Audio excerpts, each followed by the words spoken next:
एक बार एक गुरु शिष्य कहीं टहलते हुए जा रहे थे। रास्ते में उन्हें सड़क किनारे एक जोड़ी पुराने जूते रखे मिले। उन्होंने इधर उधर देखा तो थोड़ी दूर एक किसान खेतों में काम कर रहा था। वे जूते उसी के थे। यह देखकर शिष्य को शरारत सूझी। उसने कहा, गुरुजी, क्यों न हम ये जूते कहीं छुपा दें, फिर जब किसान यहाँ आएगा तो बड़ा मज़ा आएगा।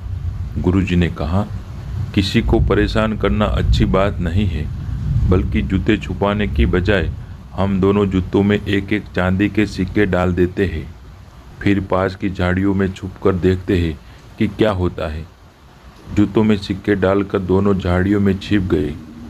थोड़ी देर बाद जब किसान वहां आया, जैसे ही उसने एक जूते में पैर डाला, उसे जूते में कुछ होने का एहसास हुआ। उसने देखा तो चांदी का एक सिक्का जूते में था। किसान ने आश्चर्य से इधर उधर देखा, लेकिन उसे कोई नहीं दिखाई दिया। उसने सिक्का जेब में रख लिया। फिर उसने दूसरे जूते में पैर डाला, उसमें भी एक सिक्का निकला। किसान भावुक हो उठा। उसने दोनों हाथ ऊपर उठाकर ईश्वर से कहा, हे भगवान, तू बड़ा दयालु है। आज मेरी बीमार पत्नी की दवा और बच्चों के खाने का इंतजाम तूने कर दिया। आज मेरा विश्वास दृढ़ हो गया कि तू सबका ख्याल रखता है। यह कहकर अपने आंसू पोंछता हुआ किसान घर चला गया। यह नज़ारा देखकर गुरु ने अपने शिष्य से पूछा, अब बताओ, इसमें ज़्यादा आनंद आया या तुम्हारे जूते छुपाने में ज़्यादा मज़ा आता? शिष्य ने जवाब दिया, आज आपने मुझे जीवन की सच्ची सीख दी है।